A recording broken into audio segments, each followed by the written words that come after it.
ఈ భూమి మీద నివసిస్తున్నటువంటి మానవులమైనటువంటి మనము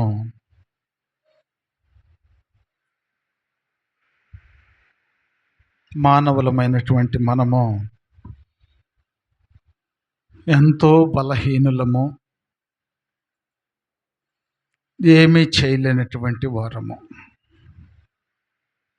మనం ఏదన్నా ఒక గొప్ప కార్యమును జరిగించాము అంటే ఆ ఘనత దేవునికి రావాలి, కానీ మానవులకు రాకూడదు.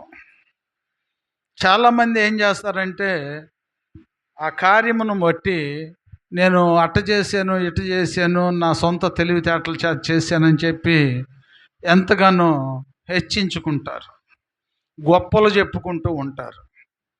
వారికి అర్థం కాని విషయం ఏంటంటే, నేను ఏ పాటి వాడిని, ఈరోజు నా పట్ల ఈ కార్యము జరిగింది అంటే అది నా దేవుని యొక్క చిత్తం, ఆయన చిత్తం ప్రకారమే జరిగింది, కానీ ఇది దీంట్లో నా సొంతగా జరిగినటువంటి గొప్ప ఏమీ లేదు దీంట్లో అని చెప్పి ఏదైనా కానీ మనం దేవునికి ఘనత వచ్చేటట్టుగా చేస్తే దేవుడు ఎన్నో కార్యాలు ఇంకా మన పట్ల జరిగించటానికి సంతోషిస్తాడు. ఎందుకంటే ఇక్కడ దేవుని యొక్క పరిశుద్ధ గ్రంథంలో మనం చూసుకున్నట్లయితే దేవుడు మోషే పట్ల గొప్ప కార్యమును జరిగించాడు. మోషేను బలంగా దేవుడు వాడుకున్నాడు. బలంగా వాడుకున్నప్పుడు మోషే గమనించింది ఏంటంటే, నా దేవుని వల్లే ఈ యొక్క కార్యములు జరిగినాయి అని చెప్పి గ్రహించగలిగాడు. ఈరోజు దేవుని యొక్క వాక్యం ఏంటన్నటువంటి ప్రియ దేవుని బిడ్డ, ఏ గొప్ప మెప్పులు మనకొద్దు, మన దేవుని మహిమ పొందాలి, మహిమ పొందుకోవాలి అంటే మనము ఆయనకు ఘనత వచ్చేటట్టుగా చేయాలి. నిర్గమకాండము 15వ అధ్యాయము 2వ వచనములో, యెహోవాయే నా బలము, నా గానము, దక్షిణ ఆయన నా దేవుడు, ఆయనను వర్ణించెదను. ఆయన నా పితరుల దేవుడు, ఆయన మహిమను స్తుతించెదను. యెహోవా యుద్ధశూరుడు, యెహోవా ఆయనకు పేరు. ఆయన ఫరో రథములను అతని సేనను సముద్రములో పడదోసెను. అతని అధిపతులలో శ్రేష్ఠులు ఎర్ర సముద్రములో మునిగిపోయిరి. అగాధ జలములో వారిని కప్పెను. వారు రాతి వలె అడుగంటిపోయిరి. హల్లెలూయా, హల్లెలూయా. ప్రభునందు దేవుని బిడ్డలారా, ఇక్కడ మనము ఆలోచించాల్సినటువంటి విషయం ఏంటంటే, దేవుడు లోకానుసారమైనటువంటి ఘనత పొందుకున్న వారి గురించి చెబుతున్నాడు. దేవుని యొక్క మహిమను పొందుకున్నటువంటి వారి గురించి కూడా ఈరోజు మనతో మాట్లాడుతున్నాడు. ఈరోజు మనం ఆలోచించాల్సినటువంటి విషయం ఏంటంటే, ఈరోజు మనం తెలుసుకోవాల్సినటువంటి సత్యం ఏంటంటే, సొంత ఘనత, నేను ఏదైనా చేయగలను, నేను చెప్పిందే జరిగింది అనుకున్నటువంటి వారి జీవితాలు ఏమైపోయినాయి? లేదు, నేను ఏ పాటి వాడను, నేను ఎందుకు పనికిరానటువంటి వాడిని, ఏ ఘనత జరిగినా, ఏ మహిమ జరిగినా అది నా దేవుని వల్లే జరిగింది అనుకున్నటువంటి వారు ఏమయ్యారు? ఈరోజు మనం దేవుని యొక్క పరిశుద్ధ గ్రంథముల నుండి మనం తెలుసుకోబోతున్నాం. ఇప్పుడు ఇక్కడ మోషే గురించి దేవుడు మనతో మాట్లాడుతున్నాడు. మోషే ఆత్మను దేవుడు బలపరిచాడు. దేవుడు బలపరిచినప్పుడు ఆ దేవుని యొక్క బలమును బట్టి, దేవుడిచ్చినటువంటి ఆ యొక్క గొప్పతనమును బట్టి మోషే ఇదిగో ఫరో మీదకు యుద్ధానికి వెళ్ళాడు. హల్లెలూయా. దేవుడు ఒక వాగ్దానం చేశాడు మోషేకు. ఏం వాగ్దానం చేశాడంటే, నేను నీకు తోడై ఉన్నాను. హల్లెలూయా, హల్లెలూయా. అందుకనే మోషే ఇదిగో ఇక్కడ అంటున్నాడు, యెహోవాయే నా బలము. హల్లెలూయా, యెహోవాయే నా బలము. ఈరోజు దేవుని యొక్క వాక్యం వింటున్నటువంటి ప్రియ దేవుని బిడ్డలారా, మన బలమైనా కానీ, మన శక్తి అయినా కానీ అది దేవుడు మనకు దయచేసిందే, దేవుడు మనకి ఇచ్చినటువంటిది. ఆయన లేకపోతే ఏమ్మా, ఆయన లేకపోతే మనం ఎందుకు పనికి వస్తాం ఏమ్మా? అలెగ్జాండర్ అనేటువంటి వ్యక్తి ఎన్నో దేశాలను జయించాడంట. ఎన్నో దేశాలను జయించినటువంటి అలెగ్జాండరు చిన్న జ్వరాన్ని జయించలేకపోయాడు. హల్లెలూయా. ఎందుకని? దేశాలను జయించడం కష్టమా, జ్వరాన్ని జయించడం కష్టమా ఏమ్మా? దేశాలను జయించాడు అంటే దేవుని తోడుంది, దేవుని యొక్క కాపుదల ఉంది. కాబట్టి ఆయన ఏడకపోయినప్పటికైనా కానీ సరే దేన్నైనా కానీ జయించగలిగాడు. కానీ జ్వరాన్ని జయించటానికి ఆయన వల్ల కాలేదు అంటే అది దేవుని యొక్క చిత్తంలో లేదు. హల్లెలూయా, హల్లెలూయా. కానీ ఆ అలెగ్జాండర్ ఒకటి గ్రహించాడు. ఏం గ్రహించాడు అంటే, ఇదిగో నేను ఎన్నో దేశాల మీద యుద్ధం చేశాను, నేను బాగా సంపాదించుకున్నాను అనుకుంటారు. నేనేదో సంపాదించుకొని, మరి క్రైస్తవులు అనేటువంటి వారు చనిపోతే భూస్థాపన కార్యక్రమం ఎలా జరిపిస్తారు? బాక్సులో జరిగిస్తారు. అందుకని బాక్సులో పెట్టేటప్పుడు నేను వెళ్ళేటప్పుడు నాకు కావాల్సినటువంటి బంగారం కానీ డబ్బు కానీ ఈ బాక్సులో పెట్టి తీసుకెళ్తున్నారేమో అని అనుకుంటారు అని చెప్పేసి ఆయనకు అర్థమైపోయింది. ఆయన స్థితిగతులు అర్థమైపోయింది. ఇక నేను బ్రతకను అని చెప్పేసి ఆలోచన చేసి నా 2 చేతులు బయట పెట్టి, ఇదిగో నన్ను తీసుకెళ్ళండి అని చెప్పాడంట. అంటే 2 చేతులు ఎందుకు బయట పెట్టి ఇచ్చాడు ఏమ్మా? నేను ఏమి తీసుకెళ్తలా, వస్తా నేను ఏమి తీసుకెళ్ళలేదు, పోతా కూడా నేను ఏం తీసుకెళ్తలేదు, ఒట్టి చేతులతోనే నేను వెళ్తున్నాను అని చెప్పి జనానికి తెలియపరిచాడు. అంటే అంత యుద్ధం చేసి అంత పేరు ప్రఖ్యాతి ఉన్నప్పటికైనా ఏమి తీసుకెళ్ళలేదు అంటే మరి మనం ఏమన్నా తీసుకెళ్ళగలుగుతామా ఏమ్మా? మనం ఏమైనా తీసుకెళ్ళగలుగుతామా? మనం కూడా ఏమీ తీసుకెళ్ళేది లేదు. కానీ దేవుని యొక్క వాక్యం చెబుతుంది, మన వెంట మొట్టికి వస్తుందంట. ఎందుకు మన వెంట వచ్చే ఏంటి? క్రియలు. మనం ఏం చేసాము, ఎలా జీవించాము, ఈ లోకములో ఇదిగో ఎలాంటి పొజిషన్లో మనం ఉన్నామో ఇవి అంట నిన్ను విడిచిపెట్టవంట. హల్లెలూయా. ఇవి నీ వెంట వస్తాయి, రేపు నీకు సాక్ష్యం చెబుతాయి అంటాయి. మంచి పేరు సంపాదించుకున్నావు అనుకో, అక్కడ పోయినాక మంచి పేరు గురించే చెబుతారు. అందుకనే ఈ రాత్రికాలం మందు దేవుడు మనతో తన వాక్యం ద్వారా ఎందుకు మాట్లాడుతున్నాడు అంటే, ఇంతకు ముందు నువ్వు ఏ జీవితం జీవించావో ఇప్పుడైనా కానీ నీ జీవితాన్ని సరిచేసుకో.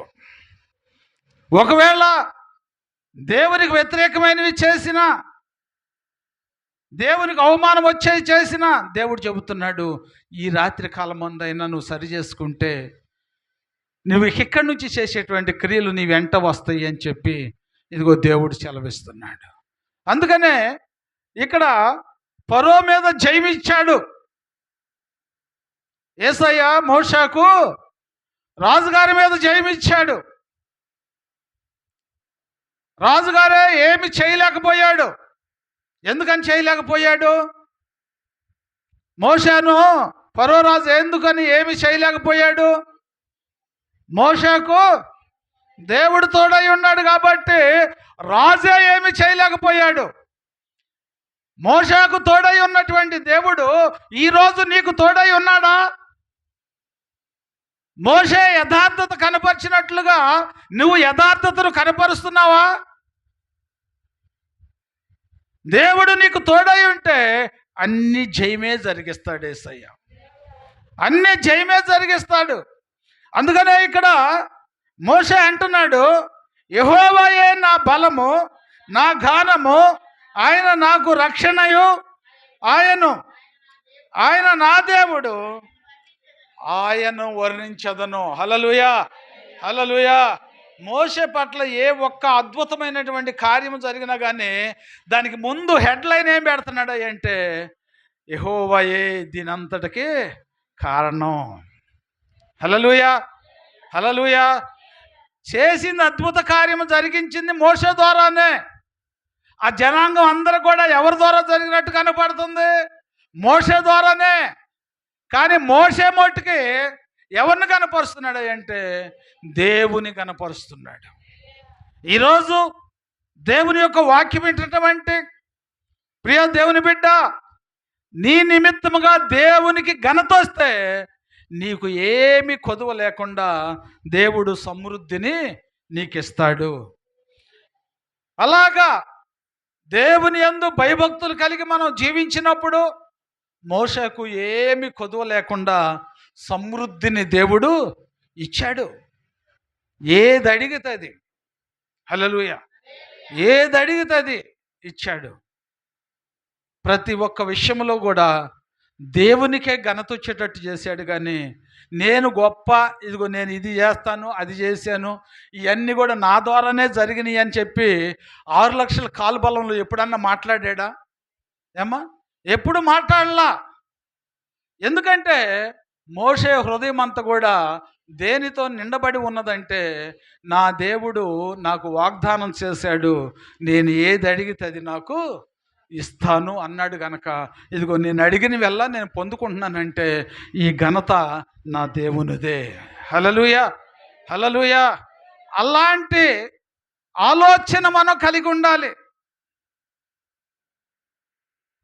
దేవునికి ఘనత వచ్చేటట్టుగా ఉంటే నువ్వు ఇంకా నీ పట్ల అద్భుతమైనటువంటి కార్యములను దేవుడు నీ పట్ల జరిగిస్తాడు. ఇక్కడ ఇంకేమంటున్నాడు అక్కడ మనం కింద చూసుకుంటే, యుద్ధ సూర్యుడు యెహోవా అని ఆయనకు పేరు. ఆయన ఫరో రథములను అతని సేనను సముద్రములో పడద్రోసెను. అతని అధిపతులలో శ్రేష్ఠులు సముద్రములో మునిగిపోయిరి. హల్లెలూయా, హల్లెలూయా. ఇక్కడ దేవుడు ఎలాంటి వాడని వర్ణిస్తున్నాడు?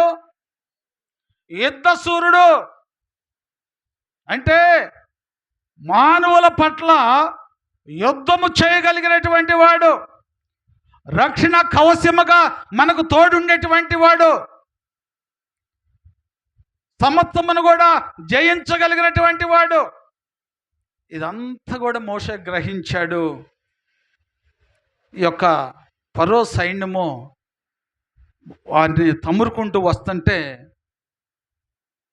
ఫరో ఆ యొక్క సైన్యము ఈ యొక్క ఇశ్రాయేల్ యొక్క జనాంగాన్ని తమురుకుంటూ వస్తుంటే దేవుడు వారితో మాట్లాడుతున్నాడు, మోషేతో మాట్లాడుతున్నాడు. మోషే, ఇదిగో నువ్వు చూస్తున్నటువంటి నీ శత్రువులను ఇక మీదట ఎన్నడను నీవు చూడవు. హల్లెలూయా, హల్లెలూయా. నువ్వు ఎన్నడూ చూడవు. అందుకనే మోషేతో ఈ మాట చెప్పేటప్పటికి మోషే ఏమంటున్నాడు అంటే, దేవుడు యుద్ధ సూర్యుడు అంటే నా పక్షమున యుద్ధం చేసేది దేవుడే, నేను కాదు. నేను నిమిత్త మాత్రుడనే, నేను ఏమి చేయలేను. నా పక్షమున దేవుడు ఉన్నాడు. అంటే నీవు యథార్థత కలిగి న్యాయము కలిగి, భయభక్తులు కలిగి, దేవుని యందు నువ్వు విశ్వాసమును కనపరచగలిగితే సమస్తము ఆయనే అధ్యక్షత వహిస్తాడు నీ పక్షమున. ఇప్పుడు మోషే పట్ల అధ్యక్షత వహించాడు, చెప్పాడు, మోషేతో చెప్పాడు, ఇక నువ్వు అంటున్నాడు కూడా, ఇదిగో నీ యొక్క శత్రువులను చూడవు. ఎప్పుడైతే చూడమన్నాడో, ఇదిగో మరి ఆ వెనకమాల చూస్తేనే మరి సైన్యం తమురుకొస్తుంది కదా, ఉన్నటువంటి వాళ్ళందరూ కూడా భయపడిపోతుంటే ఇక్కడ దేవునికి ఘనత వచ్చేటట్టుగా అంటున్నాడు, యెహోవా యుద్ధశూరుడు. హల్లెలూయా, హల్లెలూయా. అక్కడ ఏమొచ్చింది? దేవునికి ఘనత వచ్చింది. దేవునికి ఘనత వచ్చేటప్పటికి ఇదిగో వీళ్ళందరూ కూడా ఆ యొక్క ఆరిన నేల మీదుగా దాటి వెళ్ళిపోయారు. దాటి వెళ్ళిపోయేటప్పటికి ఇదిగో అక్కడ మళ్ళీ వీళ్ళంతా ఒడ్డుకి వెళ్ళగానే మోషేతో అన్నాడు, మోషే ఆ కర్రను మళ్ళా నువ్వు ఆ సముద్రం వైపు చూపించు, ఆ సముద్రం వైపు చూపించు. ఎమ్మటే సముద్రం వైపు చూపించేటప్పటికి సముద్రం అంతా కూడా ఇదిగో ఏకరాశిగా సదరమైపోయింది.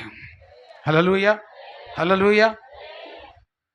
నేను గొప్పవాడిని, నా చేతిలో నుంచి విడిపించగలిగిన వాడు ఎవడున్నాడు, మీరు చెబితే నేను పంపించాలా అన్నాడు.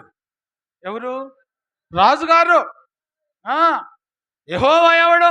ఆయన చెబితే నేను వినాలా, ఆయన చెబితే నేను పంపించాలా? పంపించను అంటే ఫరో రాజు యొక్క ఉద్దేశం ఏంటి? నాకంటే గొప్పవాడు లేడు అని చెప్పి ఎంతగానో విర్రవీగాడు. ఎంతగానో విర్రవీగినటువంటి ఫరో రాజు కానీ, ఆయన సైన్యం కానీ, ఆ బలసేనలు కానీ, ఆ రథాలు కానీ అన్నీ కూడా ఏమైపోయినాయి? సముద్రంలో మునిగిపోయినాయి. మునిగిపోవటానికి కారణం ఏంటి? తనలో గర్వం ఉన్నది, తనలో తగ్గించుకునే స్వభావం లేదు, నా అంతటి వాడు లేడు. ఈ మనస్తత్వం కలిగినటువంటి వారు ఏదో ఒక దాంట్లో పడిపోతారు. హల్లెలూయా, హల్లెలూయా. నాదేముంది, నేనేమి చేయగలను, ఏదైనా దేవుని యొక్క చిత్తం అని చెప్పి దేవుని చేతిలో పెడితే ఆయన ఎప్పుడు నిన్ను లేవనెత్తుతూనే ఉంటాడు. ఏ సమస్యలోనైనా, ఏ ఇబ్బందిలోనైనప్పటికైనా ఆయన నిన్ను లేవనెత్తుతాడు. వీళ్ళలో గర్వం ఉండేపాటికే ఈ గర్వం ఏం చేసింది? ఆ ఎర్ర సముద్రంలో ముంచివేయబడింది. రాయవలే మునిగిపోయారంటమ్మా. హల్లెలూయా. అంటే అతిశయము, గర్వం ఏం చేసిద్దంటే ఇదిగో ఆ రకంగా మనల్ని ముంచేసిద్ది. అందుకనే దేవుడు ఇప్పుడు ఆ ఫరో రాజు గురించి కానీ, ఈ యొక్క మోషే గురించి మనకు ఎందుకు చెబుతున్నాడు అంటే, మోషే తగ్గించుకున్నాడు కాబట్టి, దేవుని ఘనత కొరకు వాడబడ్డాడు కాబట్టి, మోషే అన్ని విషయంలో కూడా రాణించాడు. అడిగినవన్నీ కూడా పొందుకున్నాడు. ఆయన ఆశీర్వదింపబడ్డాడు. గర్వంతో పోయినటువంటి ఈ యొక్క రాజుగారు ఏమయ్యాడు? సముద్రంలో మునిగిపోయాడు. ఇప్పుడు అర్థమైందా? దేవుని ఘనత కొరకు వాడబడినటువంటి మోషే ఏమయ్యాడు? దేవునికి వ్యతిరేకమైనవి చేసినటువంటి ఫరో రాజు గారు ఏమయ్యాడు? ఈరోజు మోషే లాంటి జీవితము నీలో ఉన్నదా? ఫరో లాంటి జీవితము నీలో ఉన్నదా? దేవుడి రాత్రికాలం మందు నిన్ను హెచ్చరిస్తున్నాడు. ఎందుకు హెచ్చరిస్తున్నాడు అంటే, నీకు మంచిదేదో, నీకు ఘనత తెచ్చేదేదో నువ్వు గమనించి దాన్ని ఎరిగి నువ్వు జీవించు. నీకే మంచిది అది, నీకే మంచిది అది. ఆలోచన లేని పని చేస్తాం, తొందరపాటు పని చేస్తాం, తర్వాత బాధపడతాం. అదే ఆలోచిస్తే బాధపడాల్సిన పని లేదు కదా, ఇబ్బందులకు గురవ్వాల్సిన పని ఉండదు కదా. దేవుడు తన వాక్యం ద్వారా మనల్ని హెచ్చరిస్తున్నాడు. ప్రియ దేవుని బిడ్డలారా, ఈరోజు నిన్ను దేవుని సన్నిధికి ఎందుకు తీసుకొచ్చాడు అంటే, ఈ రెండు మనసుల్లో ఏ మనసు కలిగి ఉండవో ఈ రోజన్నా నువ్వు సరి చేసుకుంటావని ఇట్టి అవకాశాన్ని దేవుడు నీకు అనుగ్రహించాడు. నీ జీవితము నీ చేతిలోనే ఉంది, ఎవరి చేతిలోనో లేదు. చాలామంది అంటారు, అదిగో నా పిల్లాడు వాళ్ళ సావాసం బట్టి చెడిపోయాడు. వాళ్ళ సావాసం పట్టకపోతే నా బిడ్డ చెడిపోయేవాడు కాదు. హల్లెలూయా. వాళ్ళ సావాసం బట్టి చెడిపోయాడా? ఆలోచించు. వాడి ప్రవర్తన అది, వాడి ఆలోచన అది. దానికి ఎవరు ఏం చేయగలుగుతాం? అందుకనే దేవుడు తన వాక్యము ద్వారా ఈ రాత్రి కాలమందు మనతో మాట్లాడుతున్నాడు. అమ్మా, ఏదన్నా వ్యతిరేకమైనది ఉంటే సరి చేసుకో. ఈ వాక్యాన్ని ఎందుకు చెబుతున్నాడు అంటే, దేవుని యొక్క ప్రణాళిక ప్రతి మానవుడి మీద ఏముందంటే, నువ్వు దీవించబడాలి, ఆశీర్వదించబడాలి, మంచి ఆరోగ్యంతో నువ్వు ఉండాలి, రేపు ఆయన రాజ్యములో ఆయనతో కూడా నువ్వు కూర్చుండాలని చెప్పి, ఇదిగో దేవుని యొక్క ప్రణాళిక మానవుల మీద ఈ విధంగా ఉంది. ఈ విధంగా ఉన్నప్పుడు ఈ గర్వించే మనసు వచ్చి ఏం చేస్తుందంటే, దేవునికి మనకి ఎడబాటు చేస్తుంది. అందుకని ఆ ఎడబాటు జీవితము ఒకవేళ నీలో ఉందేమో వచ్చి కూర్చున్నటువంటి వారిలో ఎవరిలో ఉంటే వారు సరి చేసుకోగలిగితే దేవునికి స్నేహితులు అవుతారు. మోషే లాంటి జీవితము జీవించగలుగుతారు. అందరి మీద పెట్టి దేవుడి వాక్యమును మనకు ఎందుకు బోధిస్తున్నాడు అంటే, అమ్మా నువ్వు తప్పు చేసావు, నీ జీవితం సరైంది కాదు, నువ్వు సరి చేసుకో అంటే ఏమంటారు? వాళ్ళు సరి చేసుకుంటారా? లేకపోతే ఇంకెక్కువ వచ్చిద్దా గర్వించే మనసాలలో?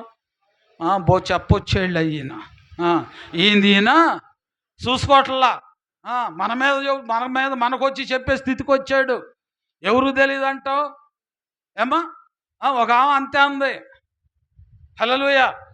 వాళ్ళ అబ్బాయి 2 దెయ్యాలు బట్టి ఇదిగో అటు ఇటుగా ఉన్నాడు.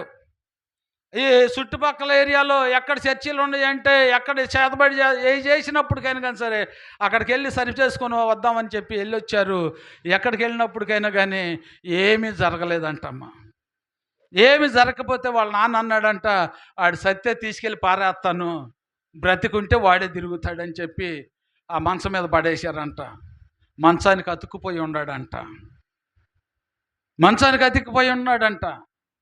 ఆ కళ్యాణి వాళ్ళ అబ్బాయికి గాలి పెడితే తీసుకొచ్చింది, ప్రార్థన చేస్తే ఆ అబ్బాయి స్వస్థత ఇస్తే ఆ అమ్మాయి నాటేయటానికి ముఠా మేస్తిరామా అక్కడికి వెళ్ళి, ఏందమ్మా ఇటు ఎట్ట అయిపోయాడు ఏందని చెప్పంటే, ఆడికంటమ్మా 2 దెయ్యాలు పట్టినాయి అంట. ఎన్ని పట్టినాయి అంట? 2 దెయ్యాలు పట్టినాయి అంట. ఈ 2 దెయ్యాలు ఎవరు పోయినా కానీ 2 పట్టినాయి అంటున్నారు, కానీ వాటిని వదిలేయట్లేదమ్మా. అందుకనే ఇసుక పుట్టి తిరిగి ఇసుక పుట్టి ఇక ఆడి జాతకం ఉంటే బతుకుతాడు, లేకపోతే లేదని అక్కడ పడేసాము అని చెప్పిందంట. అట్టయితే బులిబాబాయ్ వాళ్ళ మందిరానికి తీసుకెళ్ళమ్మా, వాళ్ళు ప్రార్థన చేస్తారు, నీ బిడ్డ బతుకుతాడు అని చెప్పంటే ఆమె అట్ట ముఖాన్ని పట్టుకొని అందంట, ఆయన గురించి మాకు తెలియదా అందంట. ఏమో ఆమె అన్న దాంట్లో తప్పు లేదు. హల్లెలూయా. అంతకుముందు దేవుళ్ళలోకి రాకముందు మన జీవితం అంతా కూడా ఎట్టుంది? ప్రతివారు ఏలెత్తి చూపించేటట్టే ఉంది నా జీవితం.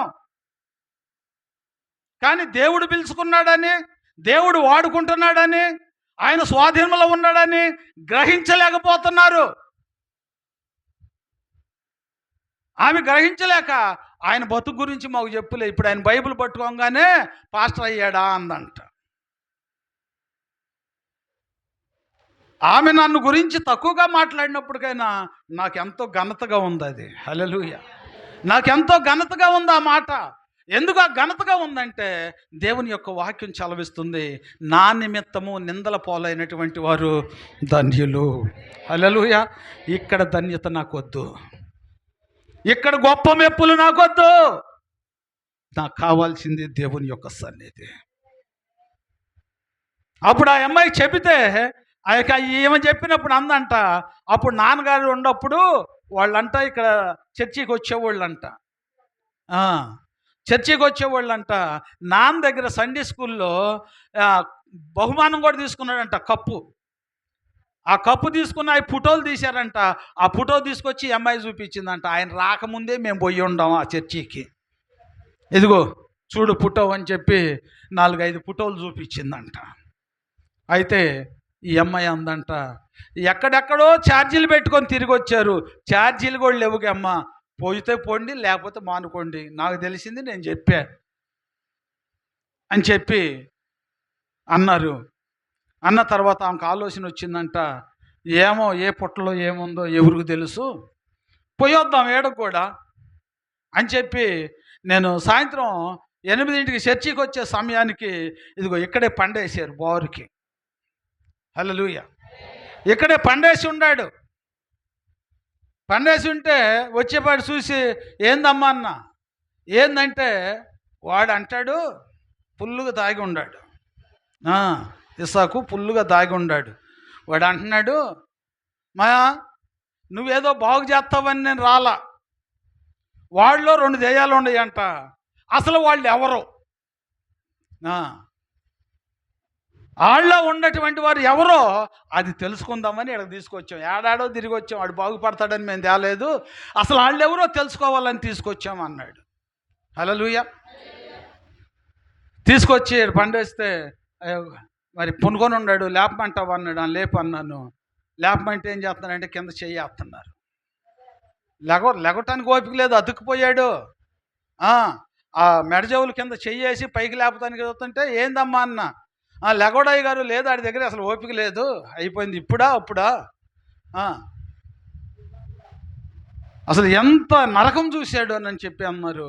అయితే ఏమొద్దమ్మా లేపొద్దు, నువ్వు వద్దు, ఏమొద్దని చెప్పేసి వచ్చాను. చేతిలో బైబిల్ ఉంది, అట్టాగే నుంచొని ఇక్కడ మనందరికీ తెలిసినటువంటి విషయమే, యేసు నామములో ప్రార్థన చేసి యేసు నామములో ఆజ్ఞాపిస్తున్నాను, లే పైకి అన్నాను. లేచి కూర్చున్నాడు. వాడంతటి కాడే లేచి కూర్చున్నాడు. కొబ్బరి నుండి అబ్బా తీసుకున్నా, ప్రార్థన చేస్తున్నా, ప్రభువా నీ అగ్నిలో దాన్ని కాల్చివేయి, నీ అగ్నిలో దాన్ని కాల్చివేయి ప్రభువా, నీ అగ్నిలో దాన్ని కాల్చివేయి ప్రభువా, ఇదిగో నీ అగ్ని, నీ రక్తం ఆ బిడ్డ మీద పోక్షిస్తున్నాను ప్రభువా అంటుంటే ఎంతసేపు తగిలినాడినా కానీ నా చేతికి తగలతల్లా, ఎంతసేపు తగిలినాడినా కానీ నా చేతికి తగలుతా. ఏందిరా వీడు తగలడేందని చెప్పి ప్రార్థన చేస్తానే కళ్ళు తెరిచా. హల్లెలూయా. కళ్ళు తెరిచేటప్పటికి ఆ మూల నుండి ఆడిపోయాడు. ఫస్ట్ వాళ్ళ అమ్మ ఏమంది, లెగవలేడు అంది. లెగవలేనన్న వాడు లెగిశాడు. లెగిసినోడు ఆ మూలకెళ్ళాడు. హల్లెలూయా. ఆ మూలకెళ్ళిపోయాడు. ఆ మూలకెళ్ళిపోయేటప్పటికి నువ్వు వస్తావా నన్ను రమ్మంటావంటే, నువ్వు రావద్దు, అది నా మీద పోయొద్దు, తగలబడిపోతాను నేను. హల్లెలూయా. హల్లెలూయా. యేసు రక్తంలో ఎంత శక్తి ఉందో చూసారా. నువ్వు పోయొద్దు, నువ్వు తగలబడిపోతా, నువ్వు రావద్దు, నేను వస్తానంటే అది పోయినంటే నేను వస్తాను నీ దగ్గరికి. హల్లెలూయా. సరే పోయిన రామన్న. వచ్చాడు. వచ్చి ఎవరు నువ్వు చెప్పన్నా, ఎవరు నువ్వు చెప్పంటే నేను ఈ ఊరు అమ్మాయి నేను. హల్లెలూయా. ఎవరు ఈ ఊరు అమ్మాయి ఎవరని చెప్పేసి నేను అడిగితే ఆమె చెప్పింది, ఎక్కడ మీ ఇల్లు అన్న. ఎక్కడ మీ ఇల్లు అంటే, నా ఇల్లు ఆ చర్చి కాడ అన్న. అదే చర్చి పక్కమ్మటి స్కూల్ ఉందిగా, ఆ స్కూల్ అమ్మటి ఇల్లు మాదే అని అంటుంది.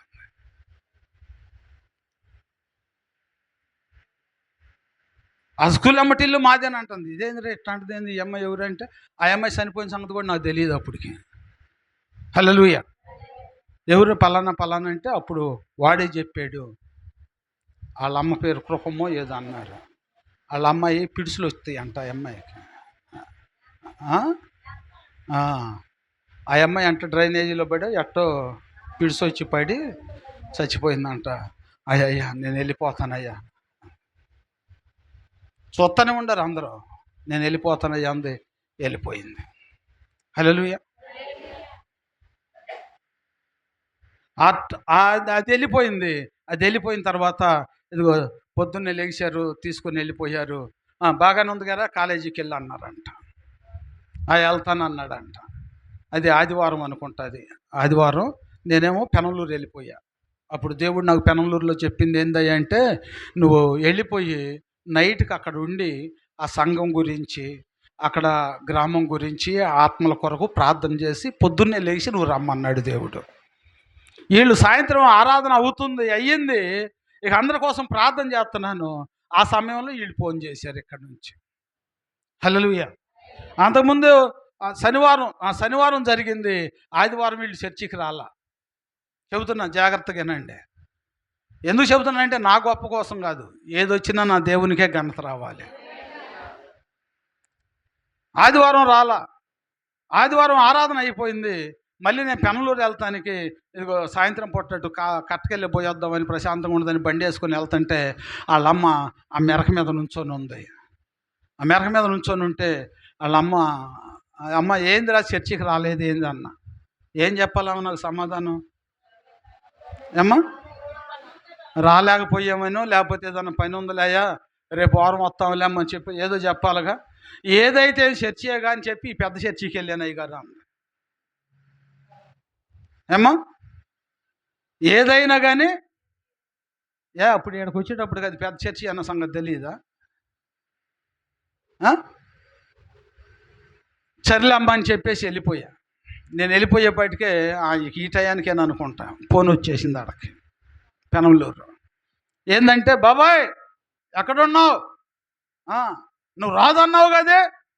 అవునమ్మా, ప్రార్థన చేసినప్పుడు అది వెళ్ళిపోయింది, రానందమ్మ రాదు అది అని చెప్పి అంటే, వచ్చింది మళ్ళీ నువ్వేడున్నావు అర్జెంటుగా రావాలంటుంది. నువ్వేడున్నావు అర్జెంటుగా రావాలంటుంది. అమ్మ, నీకు అర్జెంటుగా రావటానికి నేనేమో ఊళ్ళో లేనమ్మా, నేను పెనలూరులో ఉన్నాను, ఈ నైట్ రావటానికి నాకు కుదరదు అని చెప్పంటే, కాదు బాబాయ్ నువ్వు రావాల్సిందే దౌర్జన్యం చేసినట్టు మాట్లాడుతుంది. నేను అన్నాను, ఏదైతే చర్చికి అమ్మ పెద్ద చర్చికి తీసుకెళ్ళండి, వాళ్ళు ప్రార్థన చేస్తారులే, అది పోద్దని చెప్పేసి అన్న. బాబాయ్ నన్ను క్షమించు, హల్లెలూయా, బాబాయ్ నన్ను క్షమించు, తప్పు చేశాను నేను అని చెప్పి అప్పుడు ఒప్పుకుంటే, తెల్లారగట్టే లేచి రోజు వచ్చే టైం కంటే కూడా ముందు బయలుదేరి వస్తే ఇక్కడ తీసుకొచ్చి మళ్ళీ ప్రార్థన చేస్తే, ఆ ప్రార్థన చేస్తే వాళ్ళలో ఉండదు రెండోది బయటకు వచ్చింది. హల్లెలూయా, వాళ్ళలో ఉండదు రెండోది బయటకు వచ్చి వాడు ఉరి చూస్తున్నాడు. ఉరి చూస్తున్నాడు. ఎవరురా నువ్వు అన్నా. నేను నాయుడిని అంటున్నాడు. ఇదేంట్రా, వాడేమో మాలోడు, నువ్వు చూస్తేను నాయుడిని అంటున్నావు, మీ ఇద్దరు స్నేహం ఎట్ట కుదిరిందిరా అని చెప్పంటే, ఏ ఊరురా నీదన్నా. నాది ఇప్పటం అంటున్నాడు. అంటే ఇప్పటం అసలు ఇప్పటం అబ్బాయి వాళ్ళ నాన్న అంటున్నాడు, నా పిల్లోడు నాకు చెప్పకుండా మంగళీరే బాడు, ఇప్పటం ఎందుకు పోయాడు, వీడు పోలేదు అంటున్నాడు. సరే ఆగరా, వాడు తగ్గినాక అడుగుదాం లేరా అంటే, కాదు ఇదంతా అబద్ధం అంటున్నాడు. సరే ఆడిని అడిగా, ఏంటంటే అప్పుడు చిరంజీవిదంట గోండాను ఏదో సినిమా వచ్చిందంట, ఆ రోడ్డు రైలు పట్టాల మీద బొనుకొని చిరంజీవి అంట రైలు పట్టాల మీద బొనుకుంటాడంట. వీళ్ళు కూడా అక్కడ ఈ పట్టాలు ఉండేవి కదా, ఆ రైలు పట్టాల మీద అంట ఫోటోలు దిగటానికి వెళ్ళారంట. హల్లెలూయా, ఫోటోలు దిగటానికి వెళ్ళారంట. మంచిళ్ళు అయినాయి అంట. మంచిళ్ళు అయితే తాగటానికి వెళ్ళారంట. ఆడు చచ్చి అప్పటికో 10 రోజుల్లో ఏమవుతుందంట. ఈడేమో తలకు పోసుకొని చక్కగా శుభ్రంగా ఉన్నాడంట, ఈళ్ళలోకి వచ్చాడంట. జరిగిన స్టోరీ అది. మరి వెళ్తావా అంటే వెళ్తాను అన్నాడు. ఆడు నెలగొట్టిన తర్వాత ఎరా ఇప్పటమేనది, ఇదే కాలువ కట్టన పోయేది. ఎప్పుడన్నా పోయావు అంటారంటే పోయాను అన్నాడు. ఎరా మరి నేను ఇందాకేదో మంగళీరు కూడా బోర్డు అన్నావు గారు, మరి ఇప్పటం ఎట్టబోయాడు రీడంటే, ఫోటోలు దిగటానికి వెళ్ళాము నాన్న మేము అన్నాడు. మంచిళ్ళు అని అందుకని వాళ్ళ ఇంటికి వెళ్ళాము, ఆ పొయ్యి వచ్చిన కాడ నుంచి నాకు బాగట్లేదు అన్నాడు. హల్లెలూయా. ఇక ఆ దెబ్బతో, ఎందుకంటమ్మా క్రైస్తవులు పాస్టర్లైనా ఎవరైనా కానీ ఏదో ఒక ఆత్మ బలపడుతుందంటే వదిలేయాలి దాన్ని. ఇప్పుడు నమ్మకం కుదిరిన చోట వాళ్ళు ఎట్టుంటారు, విశ్వాసంతో ఉంటారు. నమ్మకం లేని చోటకు పోయారనుకో వారి విశ్వాసము ఉండదు. వాళ్ళు ఏం చేశారు, అది కాక వాళ్ళ దగ్గర చర్చి ముందే ఇల్లు కదా, వాళ్ళు ఆ చర్చి మీదకి ఇక్కడికి వస్తుంటే వాళ్ళకి అవమానంగా ఉందని అంట, నీ పిల్లలకు పెళ్ళిళ్ళు ఎట చేస్తావో మేము చూస్తామని చెప్పి వీడిని బెదిరించారంట. సంఘం అంతా కూడా బెదిరించి నువ్వు మానుకుంటే సరే ఉంది, లేకపోతే మీ పెళ్ళిళ్ళు చేయమనేటప్పటికి మా ఇది గట్టట అంటున్నారు. ఆ అమ్మాయికి పెళ్లి పెట్టుకున్నారు, మానుకున్నారు. ఆ అమ్మాయి రక్షణ పొందింది అనుకుంటా కదమ్మా, ఆడు కూడా రక్షణ పొందాడు కదా. ఇద్దరూ రక్షణ పొందారు. వాళ్ళ అమ్మ కూడా నమ్మకంగా వస్తుంది. వాళ్ళ నాన్న అన్నాడు, మా నేను మారతా, నేనే మానుకుంటా తాగుడు, నన్ను మట్టుకు బలవంతం చేయబాక అన్నాడు. ఈ లోపల ఈ ఒత్తిడి వచ్చేటప్పటికి వాళ్ళు మరి ఏం చేయమంటామా అంటే, అది నీ ఇష్టమయ్యా, నేను చెప్పేది ఏమి లేదంటే మానేశారమ్మ. మానేశారు. వాళ్ళు ఎంతగా ఎదిగాడంటే డ్రమ్ము కొట్టేవాడు, డ్రమ్ము కొట్టేవాడు, కాంగో కొట్టేవాడు. బాగా ఉత్సాహంగా ఎదుగుతున్నారు. అప్పుడు యూత్ అంతా కూడా చాలామంది ఉన్నారు. మరి అలాంటి ఎలుగుతున్నటువంటి దీపాలను వాళ్ళు ఏం చేశారంటే ఆర్పేశారు. రేపు వాళ్ళు లెక్క చెప్పొద్దు ఏమ్మా, ఇవాళ ఏదో నీ బలం ఉందని చెప్పి, నీ అహంకారం ఉందని చెప్పి నీ ఇష్టం వచ్చినట్టు మాట్లాడితే సరిపోద్దా? హల్లెలూయా, హల్లెలూయా. వాళ్ళు చెప్పారు, ఆపేశారు. ఆపేసి వాళ్ళు ఎట్లా పరిస్థితి వాళ్ళది ఏమ్మా? వాడు చర్చికి వెళ్ళేది లేదు, వాడు బాగా అలవాటు అయిపోయి లోకానుసారంలో పడిపోయాడు. ఆ అమ్మాయి జీవితం కూడా అటు ఇటుగా ఉండిపోయింది. ఇదంతా కూడా ఎందుకంటే దేవుని సన్నిధికి వచ్చినటువంటి వారు సంఘ పెద్దలై ఉండి వాళ్ళు తెలుసుకోలేని విషయం ఏంటంటే, ఎక్కడైతే ఆత్మ బలపడుతుంది కదా అనుకోకుండా ఆపేశారు. ఇప్పుడు ఆ ఆత్మలకు వాళ్ళు ఎవరైతే ఆటంకపరిచారో వారే రేపు అక్కడ సాక్ష్యం చెప్పాలి. దేవుడు తన మహాకృపను బట్టి ఆ బిడ్డలను ఏదో పూర్వకంగా తీసుకొచ్చుకొని రక్షించుకుంటే, ఇదిగో ఆత్మీయంగా దేవుల్లో బలపడుతున్నారని చెప్పి ఇంకా సపోర్ట్ చేయాల్సింది పోయి వాళ్ళని వెనకలాగి ఆత్మీయ జీవితం నుంచి కొంగేశారు. ఎందుకు చెబుతున్నాను అంటే, దేవునికి ఘనత రావాలి మన పట్ల. దేవుడు ఎన్నో అద్భుత కార్యములు మన పట్ల ఎందుకు జరిగిస్తున్నాడు? ఆయన మహిమ పొందుకుంటానికి, అనేక ఆత్మలు రక్షింపబడటానికి. రాత్రికాలం ముందు దేవుడు తన మహాకృపను బట్టి ఇదిగో మనతో మాట్లాడుతున్నాడు. ఫరో ద్వారా, మోషే ద్వారా దేవునికి ఘనత వచ్చింది. రాజుగారి ద్వారా ఆ ఘనత వచ్చింది కాబట్టి ఆయన బతుకేమైపోయింది? సముద్రంలో మునిగిపోయాడు. ఇప్పుడు వీళ్ళ పరిస్థితి ఏమైంది? అదో గతి పోలైపోయింది. దేవునికి వెదురు తిరగకూడదు. దేవుని యొక్క చిత్తాన్ని కనుగొని మనం జీవించేటువంటి వారమై ఉండాలి. ఒక మాట చదువుకొని మనము ప్రార్థన చేసుకుందాం. ద్వితీయోపదేశకాండము 6వ అధ్యాయము 5వ వచనం. నీ పూర్ణ హృదయముతోను, నీ పూర్ణ ఆత్మతోను, నీ పూర్ణ శక్తితోను నీ దేవుడైన యెహోవాను ప్రేమింపవలెను. నేడు నేను నీకు ఆజ్ఞాపించు ఈ మాటలు. హల్లెలూయా, హల్లెలూయా. దేవుడు సెలవిస్తున్నాడు, ఈ రాత్రి కాలమందు విత్తబడినటువంటి హృదయం ఎక్కడ ఉండాలి చెప్పాలి? మన హృదయములో ఉండాలి. మన హృదయములో ఉండాలి. మన హృదయంలో ఉండాలంటే మన హృదయం ఎలాగ ఉండాలి? పూర్ణ హృదయముతోనూ, పూర్ణ ఆత్మతోనూ, పూర్ణ శక్తితోనూ నీ దేవుడైన యెహోవాను ప్రేమించాలి. ఆయన ప్రేమిస్తే ఆయన నీలో ఉంటాడు. ఆయన నీలో ఉంటే నీకెంతో బలం దొరికిద్ది, నీకెంతో ఆరోగ్యం వచ్చిద్ది, నీకెంతో సంతోషం వచ్చిద్ది, నీకెంతో సమాధానం వచ్చిద్ది. ఈ రాత్రి కాలమందు మరి నువ్వు ఎవరి పక్షమునుండవు ఏమ్మా? మోషే దేవుని పక్షమునుండాడు. మోషేకు దేవుడు తోడై ఉన్నాడు. ఫరోకి ఇదిగో రాజు అన్నటువంటి అహంకారముతో ఇదిగో సముద్రంలో పడి మునిగిపోయాడు. ఈరోజు మునిగిపోయేటువంటి జీవితంలో ఉన్నావా? దేవుని కొరకు జీవించే జీవితంలో ఉన్నావో? నిన్ను నువ్వు పరిశోధన చేసుకుంటే దేవుడు నీ పట్ల గొప్ప కార్యములను జరిగించడానికి ఆయన సిద్ధంగా ఉన్నాడు. ఈ రాత్రి కాలమందు విత్తబడినటువంటి వాక్యానికి అనుకూలంగా ఉన్నానా, వ్యతిరేకంగా ఉన్నానా అని నీ జీవితాన్ని నువ్వు సరి చేసుకుంటే నీవే బాగుపడతావు. నీకే దేవుడు తోడు ఉంటాడు. అంత నీ మీదే ఆధారపడి ఉంది, నీ మనస్సాక్షి మీదే ఆధారపడి ఉంది. నీ మనస్సాక్షిని నువ్వు సరి చేసుకుంటే దేవుడు నీ పట్ల గొప్ప కార్యములను జరిగిస్తాడు. దేవుడి కొద్ది మాటలను ప్రభు మన వెనుకెళ్ళలో దీవించి ఆశీర్వదించి మహిమ పొందును గాక. ఆమేన్.